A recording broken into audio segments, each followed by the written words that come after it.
So this is a long overdue video. Several years ago now, I built a scrubber. And this is modeled after industrial scrubbing systems for use in destroying acid and base gases from effluent gaseous waste streams. So basically, the whole building would be connected to something like this, or certain draws would be connected to this, and it would scrub the acidic or basic vapors out of the gases before discharge.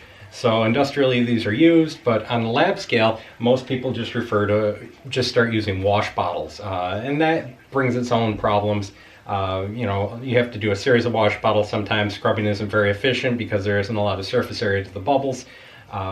Also, you can have suckbacks, so you have to put dry traps in line, but you can tailor it pretty easy, so that is nice. Anyway, industrially they use a more professional scrubbing system, and over the years, I'm now 13 years in the industrial field.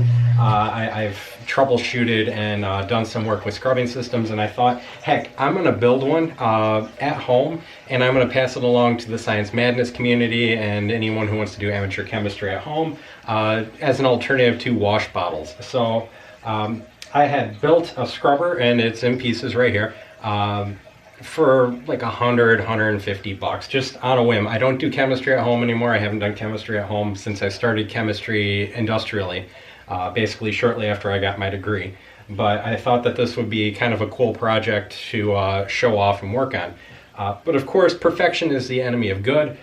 So although I made some detailed posts on Science Madness, I never actually got around to making the videos that I had promised for this piece of equipment. So if you'll bear with me and ignore the sound of running water and a sump pump in the background, I'm going to go through this piece of equipment here, the way I built it, throw out the ruler, get some measurements on things, and you can use this as a baseline if you decide you want to build one of these yourself. Just kind of checking to make sure you have each of the components. And then I'll make a second video of this actually running, just kind of so you can see everything, all the bells and whistles and pieces. So the start of this scrubber is this PVC pipe right here, and the majority of the information that I had written down beautifully is gone over the years. But let's just say this has a 6.5-inch opening on it. This tube right here is the reservoir. So you fill this tube with water, and you fill it with your scrubbing solution. So you're going to use like a sodium hydroxide or a potassium hydroxide solution. If you're trying to scrub something with sulfur in it, you might add some base to the some kind of oxidizer like bleach to the bath, and that's going to oxidize that sulfur compound and make it so it's not odoriferous anymore. You can also run this setup with dilute sulfuric acid if you're trying to scrub some kind of amine or ammonia. So the reservoir here, you fill it up with water and your scrubbing solution. The reservoir ties into the feed pump. So this is the feed pump. The feed pump inserts into the reservoir like that. So this tubing is just polyethylene tubing. I bought it at one of the the local home improvement stores. For the fittings to the pump, I heated that up with a heat gun and just formed it on there, and then I used a zip tie to lock it down in place.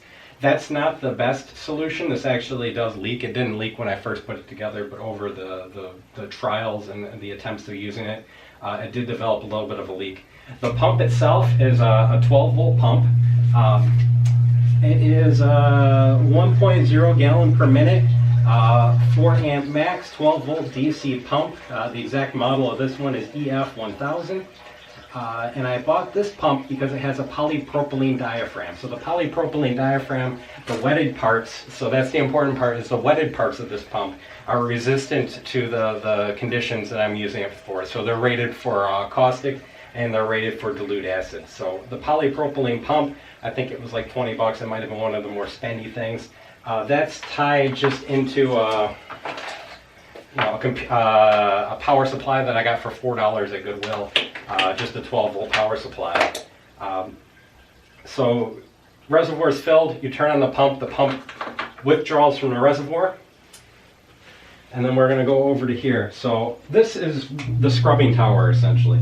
And what this part is let's pull it apart.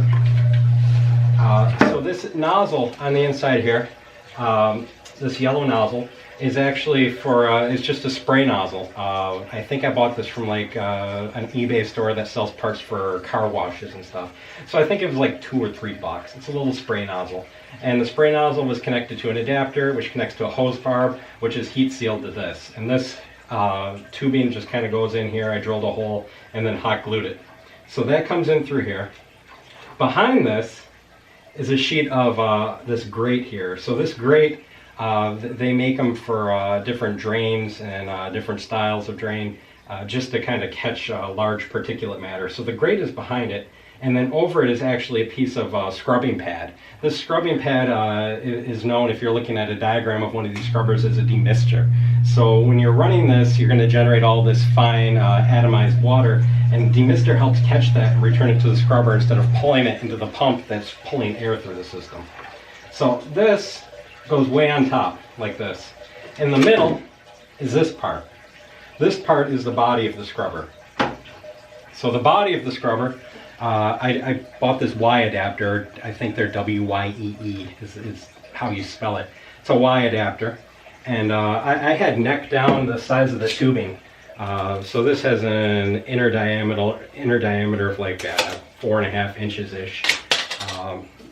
But anyway, this Y adapter, I cut a reducing adapter, and then I use that to lodge a window in here.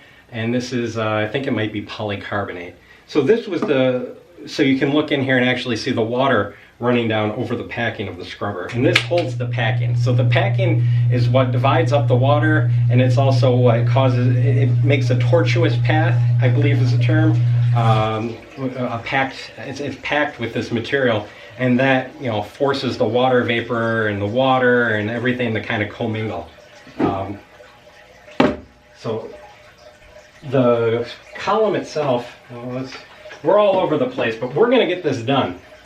So the column itself sits on top of basically a series of these kind of grates. So there's one grate here, and you can pick it up, and then underneath that is another grate, and this creates an open chamber.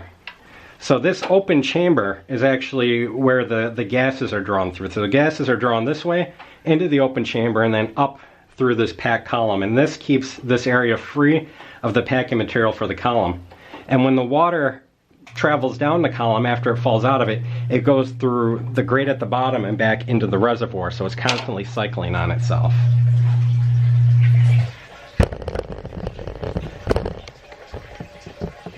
So take the column. Column goes in place. Ta-da. Window wherever you want it to be, so you can look in there. Let's you know what, let's not mess with it. I bolted this thing to just a piece of wood and then put wheels on it so I could move it around. It's always in the way because I never use it for anything. Actually, after this video, I'm just going to tear it down and destroy it, which is a shame, but whatever. So anyway, this would be the inlet side. This is where your gases are coming into the thing. And what I discovered the very first couple trials I ran on this, I was getting some breakthrough of gases. So if you want to go back to it, what I originally used way back when to test the efficacy of this thing, I used two different things. I used sulfur dioxide, and I used sulfur dioxide because I had sulfur dioxide batteries. So I could drill a hole in the battery and then stick it in something and put a trunk over it and see if I could smell sulfur dioxide. I also tried bleaching pH strips with it, which there wasn't enough in the effluent gas to do that. And I also used stink bombs. Obviously something that's not supposed to be lethal or too dangerous, but I would smash a stink bomb and then run it through here and then exhaust the air into this area and see if I could smell it. So the first couple times I ran this, material was making it past the scrubber somewhat noticeably.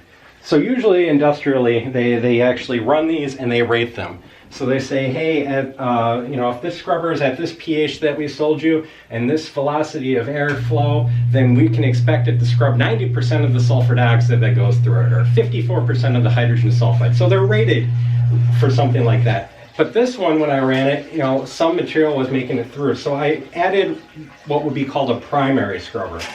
So It's connected here. It's hard connected here, unfortunately. And when the camera was over the top, you could have seen it. But I have another nozzle down here.